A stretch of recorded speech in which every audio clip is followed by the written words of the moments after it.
तो हेलो दोस्तों, कैसे हम लोग। आप का स्वागत है आपके अपने YouTube channel SM study zone में। तो आज हम लोग लेके आए आप लोग का क्लास 10th का जो आप लोग का बोर्ड एग्जाम होने वाला है साइंस का, उसका वायरल ओरिजिनल पेपर लेके आ चुके हैं। ठीक है, वायरल ओरिजिनल क्वेश्चन है, यही आप लोगों का ओरिजिनल क्वेश्चन है, यही आप लोगों का पूछा जाएगा। वो एग्जाम में यही क्वेश्चन आप लोगों का रहेगा। ठीक है, आप लोगों का फिर से क्वेश्चन पेपर वायरल हो चुका है, तो यही आप लोगों का ओरिजिनल क्वेश्चन है, तो यहीं से आप लोगों का एग्जाम में क्वेश्चन आएगा, यही पेपर रहेगा। तो आप लोग देख लीजिए क्या है क्वेश्चन। चैनल को सब्सक्राइब कर लीजिए फटाफट। ठीक है, फटाफट चैनल को सब्सक्राइब कीजिए, जल्दी जल्दी चैनल को सब्सक्राइब कर दीजिए और वीडियो को फुल वॉच करना है। ठीक है, वीडियो को फुल वॉच करना, एक भी क्वेश्चन मिस हो जाएगा तो आपको फिर एग्जाम में एक नंबर आप लोगों का कट जाएगा। तो वीडियो को पूरा देखना है। तो बढ़ते हैं आप लोगों के क्वेश्चन की ओर। ठीक है, हम लोग बढ़ते हैं आप लोगों के क्वेश्चन की ओर फटाफट। तो देखिए यहाँ पे हम लोग आ चुके हैं हम लोग क्वेश्चन की ओर। ठीक है, क्वेश्चन में आ चुके हैं हम लोग, और ये यहाँ पे आप लोगों का क्वेश्चन अच्छा, उससे पहले बता देते हैं हम लोग ऐसे ही क्वेश्चन की वीडियो मिलते रहेगा चैनल में, तो आप लोग चैनल को सब्सक्राइब कर दीजिए। ठीक है, चैनल को सब्सक्राइब कर दीजिए फटाफट और वीडियो को लाइक कीजिए। चलिए, तो अब देखते हैं हम लोगों का खंड ए में क्या बोला गया है। खंड ए में बोला गया है आप लोग 130 तक बहुविकल्पीय प्रश्न है, प्रत्येक एक अंक का है। ठीक है, प्रत्येक एक अंक का बहुविकल्पीय प्रश्न है। तो अभी हम लोग देखते हैं हम लोग का क्वेश्चन क्या बोला गया है। क्वेश्चन देख लीजिए आप लोग फटाफट। तो देखिए आप लोग का फर्स्ट नंबर में बोला गया अवतल दर्पण की फोकस दूरी होती है। क्या होती है अवतल दर्पण की फोकस दूरी? तो अवतल दर्पण का जो फोकस दूरी होता है ना, वो हो जाएगा आप लोगों का क्या हो जाएगा, अवतल दर्पण का पूछा गया है तो ये ऋणात्मक हो जाएगा। चलिए आगे देखते हैं हम लोग क्या है। आगे देखते हैं हम लोग का उच्च कोटि का दूसरा नंबर क्वेश्चन में आप लोगों का क्या बोला गया है। देखिए दूसरा नंबर क्वेश्चन में आप लोगों का पूछा गया है, उससे पहले आप लोग वीडियो को लाइक कीजिए। ठीक है ना। तो दूसरा नंबर क्वेश्चन देख लीजिए आप लोग, उच्च कोटि का पॉलिश किया हुआ कांच का पृष्ठ कहलाता है। क्या कहलाता है? तो कांच का पृष्ठ क्या कहलाएगा? उच्च कोटि का पॉलिश किया हुआ कांच का पृष्ठ। तो आप लोगों का क्या हो जाएगा, ये कांच का फ्लेम, लेंस, दर्पण, या फिर इनमें से सभी। तो अच्छा, इनमें से कोई नहीं तो दर्पण हो जाएगा। ठीक है, ऑप्शन नंबर सी करेक्ट है इसका दूसरा का। चलिए अब देखेंगे तीसरा नंबर क्वेश्चन में आप लोगों का क्या बोला गया है। तीसरा नंबर क्वेश्चन भी देख लीजिए आप लोग फटाफट। थर्ड नंबर क्वेश्चन में आप लोगों का बोला गया है तीव्र प्रकाश में। ठीक है, तीव्र प्रकाश में पुतली की आकृति हो जाती है। तो तीव्र प्रकाश में पुतली की आकृति हो जाती है। क्या हो जाती है? पुतली की आकृति। तो जब आप लोगों का आंख में तेज लाइट पड़ता है तो पुतली का क्या आकार कैसा हो जाता है? पुतली तब हो जाता है आप लोगों का छोटा। ठीक है, जैसे ही बहुत तेज लाइट पड़ेगा तो पुतली हो जाएगा छोटा। फोर्थ नंबर क्वेश्चन है आप लोगों का अभिक्रिया ZnO प्लस सी। ठीक है, अभिक्रिया ZnO प्लस सी से बनेगा Zn प्लस सी में किसका उपचयन हो रहा है? तो इसमें किसका उपचयन होता है? तो इसका आप लोगों का क्या हो जाएगा, उपचयन पूछा। उपचयन में ऑक्सीजन बढ़ता है तो सी का उपचयन हो रहा है। ठीक है, यहाँ पे उत्पाद में आप लोगों का सी के साथ ऑक्सीजन जुड़ रहा है। चलिए फिफ्थ नंबर क्वेश्चन में क्या बोला गया है, विद्युत धारा प्राप्त करने की युक्ति को कहते हैं। विद्युत धारा को प्राप्त करने की युक्ति को कहते हैं, क्या कहते हैं? विद्युत धारा किससे प्राप्त होगा हम लोगों को? तो जनित्र से होगा। ठीक है, जनित्र, एमीटर, मोटर, गैल्वेनोमीटर, तो जनित्र से होगा हम लोगों का विद्युत धारा प्राप्त। ठीक है, जनरेटर, जनित्र यानी जनरेटर। चलिए फिफ्थ नंबर क्वेश्चन भी हो गया। अब हम लोग चलते हैं आप लोगों का कौन सा, 5 नंबर क्वेश्चन पे। 5 नंबर क्वेश्चन आप लोगों का क्या बोला गया है, फिफ्थ नंबर। अच्छा, फिफ्थ नंबर हो गया। अब 6 नंबर क्वेश्चन में चलते हैं। क्या है आप लोगों का 6 नंबर क्वेश्चन, अवतल लेंस में आवर्धन बराबर होता है। ठीक है, अवतल लेंस में आवर्धन बराबर होता है। तो आवर्धन किसके बराबर होता है अवतल लेंस में? तो अवतल लेंस का जो आवर्धन है वो आप लोगों का बराबर हो जाएगा अब लोग ऑप्शन नंबर बी। ठीक है, V/U के बराबर हो जाता है। अवतल लेंस में आवर्धन V/U होता है। ठीक, चलिए अब जरा दृष्टि दोष किस प्रकार का लेंस द्वारा दूर किया जाता है? फोर्थ नंबर क्वेश्चन है, जरा दृष्टि दोष कौन से लेंस से दूर होता है? तो ये आप लोगों का कौन सा लेंस हो जाएगा, जरा दृष्टि दोष पूछा गया है। तो इसमें कौन सा लेंस लगता है जरा दूरदृष्टिता को दूर करने के लिए? तो इसमें आप लोगों का लग जाएगा ऑप्शन नंबर, ठीक है, ऑप्शन नंबर सी इसका करेक्ट हो जाएगा, द्विफोकसी लेंस। द्विफोकसी लेंस लगता है। क्वेश्चन नंबर 8, ठीक है, 8 है। चलिए, अम्लीय विलयन का पीएच मान होता है। अम्लीय विलयन का पीएच मान कितना होता है? तो तो देखिए आप लोगों का क्या है, 8वां नंबर क्वेश्चन बोला गया है अम्लीय विलयन का पीएच मान होता है। ठीक है, 8 नंबर में बोला गया है अम्लीय विलयन का पीएच मान होता है। तो अम्लीय विलयन का पीएच मान क्या हो जाएगा, तो अम्लीय विलयन का पीएच मान हमेशा होता है 7 से कम। ठीक है, अम्लीय विलयन का पीएच मान सर्वदा 7 से कम ही होता है। चलिए आगे देखते हैं हम लोग। आप लोग का 8वां नंबर क्वेश्चन हो गया। अब हम लोग देखेंगे 9th नंबर क्वेश्चन। ठीक है, 9th नंबर क्वेश्चन देखते हैं हम लोग फटाफट। तो ये आप लोगों का क्या हो जाएगा, 9th नंबर क्वेश्चन चलते हैं हम लोग। 9th नंबर में बोला गया है आप लोगों का विरंजक चूर्ण का रासायनिक सूत्र। तो क्या होता है विरंजक चूर्ण का रासायनिक सूत्र, तो इसका जो रासायनिक सूत्र हो जाएगा ये हो जाता है आप लोगों का कौन सा, विरंजक चूर्ण का बोला गया है ना। तो विरंजक चूर्ण का आप लोगों का रासायनिक सूत्र हो जाएगा CaOCl2। ठीक है, CaOCl2। चलिए आगे देखते हैं हम लोग। 10वां नंबर क्वेश्चन क्या है आप लोगों का, दही में कौन सा अम्ल पाया जाता है। तो दही में कौन सा अम्ल पाया जाएगा, तो दही में आप लोगों का कौन सा अम्ल पाया जाता है, लैक्टिक एसिड पाया जाता है, लैक्टिक अम्ल। चलिए आगे देखते हैं हम लोग।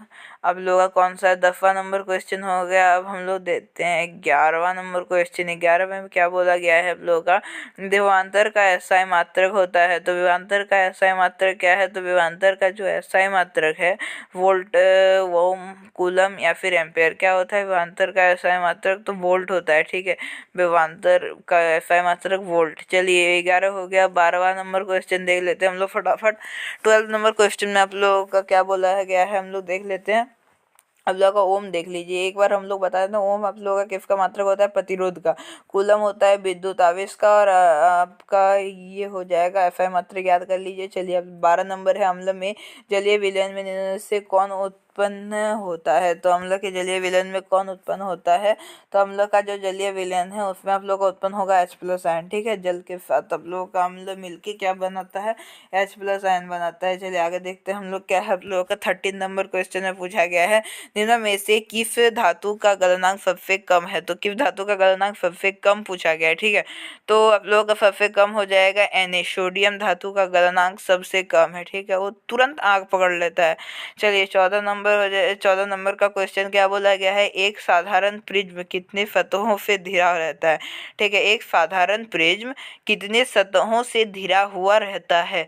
तो साधारण प्रिज्म अगर पूछा जाए तो ये आप लोगों का कितना हो जाएगा, आप लोगों का इसका जो करेक्ट आंसर हो जाएगा, एक प्रिज्म कितने सतह से घिरा हुआ रहता है, तो 5 सतहों से। ठीक है, 5 सतहों से एक प्रिज्म घिरा रहता है। ठीक, 14 का आंसर हो जाएगा ऑप्शन नंबर सी, प्रिज्म बोला है तो ये 5 सतहों से घिरा रहेगा। ठीक है, 3 को आप लोगों का ट्रायंगल, और ट्रायंगल को बंद करेगा 2 को पृष्ठ। ठीक है, चलिए 15 नंबर क्वेश्चन में आप लोगों का क्या बोला गया है, लंबी श्रृंखला वाले। ठीक है, 15 नंबर क्वेश्चन देख लीजिए आप लोग, यही आप लोग का एग्जाम में आएगा, फटाफट देख लीजिए। ये पूरा क्वेश्चन आप लोग का एग्जाम में कल आने वाला है। ठीक है ना, आप लोगों का 8 मार्च का एग्जाम में आएगा। 15 नंबर क्वेश्चन में क्या बोला गया है, लंबी श्रृंखला वाले कार्बोक्लिफिक अम्ल में सोडियम लवण को कहते हैं। तो क्या कहेंगे हम लोग, साबुन कहेंगे। ऑप्शन नंबर बी इसका कतई करेक्ट हो जाएगा, बिल्कुल करेक्ट है ऑप्शन नंबर बी।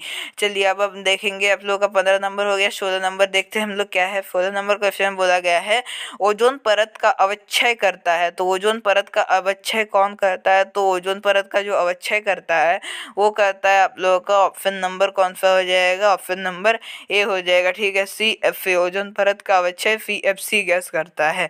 चलिए 16 का हो जाएगा ए। चलिए अब देखते हैं हम लोग आगे का क्या क्वेश्चन है। 17 नंबर, 17 नंबर में आप लोगों का क्या बोला गया है, 17 नंबर में बोला गया है जिप्सम का सामान्य सूत्र है। तो जिप्सम का सामान्य सूत्र क्या है, तो जिप्सम का जो सामान्य सूत्र हो जाएगा वो हो जाएगा आप लोग ऑप्शन नंबर बी, CaSO4.2H2O। ठीक है, जल का 2 क्रिस्टल है CaSO4 के साथ।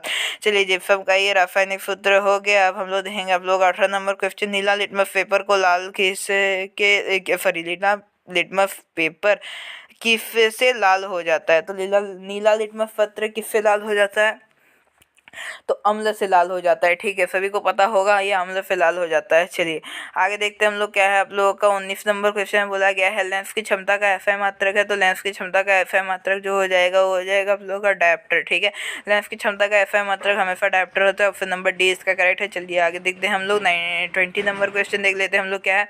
20 नंबर क्वेश्चन में आप लोगों का बोला गया है किसी अभिक्रिया में भाग लेने वाले पदार्थ क्या कहलाते हैं। तो अभिक्रिया में भाग लेने वाले पदार्थ क्या कहलाते हैं, किसी अभिक्रिया में भाग लेने वाले पदार्थ पूछा गया है। ठीक है ना, 20 नंबर का पूछा गया है आप लोगों का अभिक्रिया में कौन भाग लेता है। तो अभिक्रिया में भाग कौन लेगा, तो ये आप लोगों का क्या हो जाएगा, ऑप्शन नंबर इसका सी हो जाएगा, ठीक है। अभिकारक भाग लेता है, अभिकारक मिलेगा तभी ना आप लोगों का रासायनिक अभिक्रिया करके उत्पाद बनाएगा, तो अभिकारक। चलिए 21 नंबर है आप लोगों का, अंडाणु निषेचित होता है। अंडाणु निषेचित होता है, तो अंडाणु किससे निषेचित होता है? तो अंडाणु आप लोगों का निषेचित हो जाएगा फैलोपियन नालिका में। फैलोपियन नालिका में अंडाणु निषेचित होता है। चलिए आगे देखते हैं हम लोग। आप लोग का 22 नंबर क्वेश्चन में क्या बोला गया है? दो तंत्रिका कोशिका के मध्य खाली स्थान को क्या कहेंगे? तो दो तंत्रिका कोशिकाओं के मध्य खाली स्थान को हम लोग कह सकते हैं, क्या कहते हैं? सिनेप्स कहते हैं, ठीक है, सिनेप्स कहते हैं।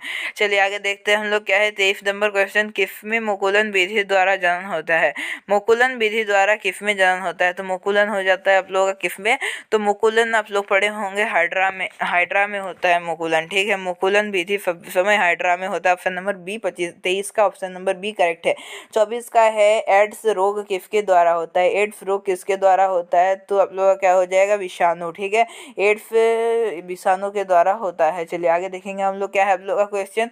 24 नंबर हो गया। अब हम लोग देखेंगे 25 नंबर क्वेश्चन क्या है। 25 नंबर, परागकोश में परागकोश में क्या पाए जाते हैं? तो परागकोश में क्या पाए जाते हैं? दलपुंज, अंडाशय, परागकण, फेस्ट्रिकेशन, तो परागकण, ठीक है। ऑप्शन नंबर सी करेक्ट है इसका। चलिए 25 नंबर का सी हो जाएगा। 26 नंबर का देखते हैं हम लोग, एक स्त्री में कौन से गुणसूत्र मिलते हैं? तो एक स्त्री में कौन से गुणसूत्र मिलते हैं, ठीक है ना। एक स्त्री में कौन से गुणसूत्र मिलते हैं? तो स्त्री में जो मिलेगा वो मिलेगा आप लोगों का कौन सा? ऑप्शन नंबर ए ठीक हो जाएगा। ऑप्शन नंबर ए करेक्ट है, एक्स एक्स। और आप लोगों का ऑप्शन नंबर बी जो है एक्स वाई, आप लोगों का बॉयज भी मिलता है, ठीक है। चलिए तो आप लोगों का 26 नंबर का आंसर हो गया। अब आप लोगों का 27 नंबर का क्वेश्चन देख लेते हैं हम लोग। मानव में, ठीक है, मानव में बुद्धि और चतुराई का केंद्र है। तो मानव में बुद्धि चतुराई का कौन सा केंद्र है? तो ये आप लोग का केंद्र हो जाएगा ऑप्शन नंबर एफ का ये हो जाएगा सेरिब्रम, ठीक है, सेरिब्रम। चलिए आगे देखते हैं हम लोग क्या है। ये आप लोग का 27 हुआ। 28 देखते हैं हम लोग। रुधिर तरल भाग को क्या कहते हैं? रुधिर के तरल भाग को क्या कहते हैं? तो रुधिर के तरल भाग को हम लोग क्या कहेंगे? तो इसको कहेंगे हम लोग प्लाज्मा, ठीक है, प्लाज्मा। चलिए ऑप्शन नंबर ए इसका करेक्ट है। 29 नंबर देखते हैं हम लोग फटाफट। 29 नंबर क्वेश्चन में क्या बोला गया आप लोगों का? और तो क्या बोला गया 29 नंबर में? नर युग्मक तथा मादा युग्मक के संयोजन से बनता है। नर युग्मक मादा युग्मक के संयोजन से क्या बनता है? तो इसमें आप लोगों का बन जाएगा, आप लोगों का युग्मनज बनता है, ठीक है, युग्मनज, ठीक है। आप लोगों का ऑप्शन नंबर ए इसका करेक्ट है 29 का। चलिए 30 नंबर का देखते हैं। से कौन मुख्यतः जैव गैस का संगठक है? ठीक है, मुख्यतः जैव गैस का संघटक है, तो मेथेन है, ठीक है। ऑप्शन नंबर बी इसका करेक्ट हो जाएगा। ऑप्शन नंबर बी 30 का ऑप्शन नंबर बी। चलिए तो आज के वीडियो में इतना ही। मिलते हैं और एक न्यू वीडियो में और एक न्यू टॉपिक के साथ। चैनल को सब्सक्राइब कर लीजिए। यहाँ पे हम लोग आप लोग का 30 को ऑब्जेक्टिव करा दिए, तो यहीं आप लोग एग्जाम में आएगा, तो आप लोग वीडियो को लाइक कर दीजिए और चैनल को सब्सक्राइब कर लीजिए, ताकि आप लोग ऐसे वीडियो मिलते रहे। तब तक के लिए धन्यवाद।